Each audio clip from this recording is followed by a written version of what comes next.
Danny and Twilight continued on their way in the land of illness, but their sickness from their last fight with the plague was slowing them down. Twilight, I can't go on. I got a fever. Me too, Danny, but we gotta go on. The two continued up the trail when they saw a cottage up ahead, but before they could get close, they passed out due to their fevers making them weak. Sometime later, Twilight awoke inside an unknown place filled with potions and all sorts of things for healing. What? Where am I? Oh good, you're awake. Here. From the side of the room was a beautiful girl with wings holding a cup of tea and giving it to Twilight. Thanks. It's still warm, so drink it slowly.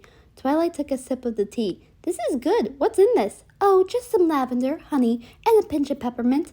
This is good. Thank you. Call me Amethyst.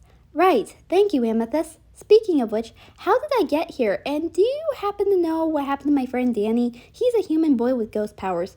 Does he have black hair by any chance? Yes. Oh, he's over there by the fire still asleep. On the right side of the cottage, a fire was roaring with a bowl of soup cooking in it, and laying down on a chair with a wet rag on his forehead was Danny still asleep.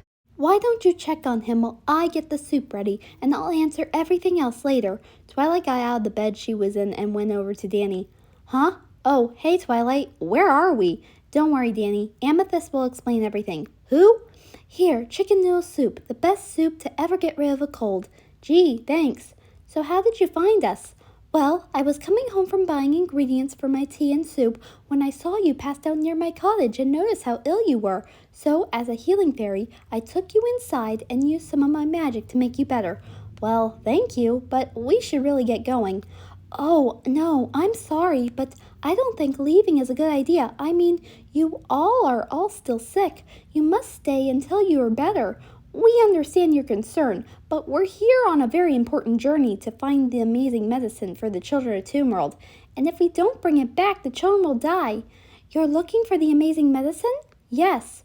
Well, that's nice of you to be going to find the medicine and all, but there's also an evil being known as the Plague that wanders here as well.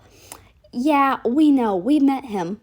Well, okay, I don't technically agree to this, but if you want to, you can. But I would like it if you stayed the night here so you can still recover and rest. My powers can really cure all your sickness. Sure, we can stay. It's late anyway. Yeah, and I'm still feeling a little weak. Well, okay, I'll get you some blankets and some pillows. Thanks, Amethyst. Meanwhile, back at Toon World, Joan Drala Jr. was in his office counting down the days of how long Danny and Twilight had been gone when Sally came into the room. Joan, someone's here to see you. Who is it? Death himself. What? At that moment, the Grim Reaper, as he was often called Grim for short, came in. Thank you, Sally. Grim, what brings you here? Well, I just came here to tell you that me and any other Toon who represents death is ready to take the souls of the children of Toon World.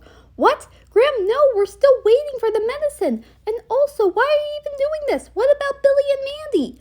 Well, hey, I may have their souls, but I'm still their friend. And besides, this is my job. Grim, please, give us 5 more days. I'm sure Danny Phantom and Twilight Sparkle will be back any day.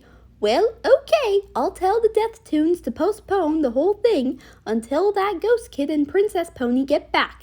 And if they're not back on the 5th day, me and the others will take the children's souls. Yes, thank you. After Grim left, Joan turned to Sally. Sally, get an update ready. I'm on it.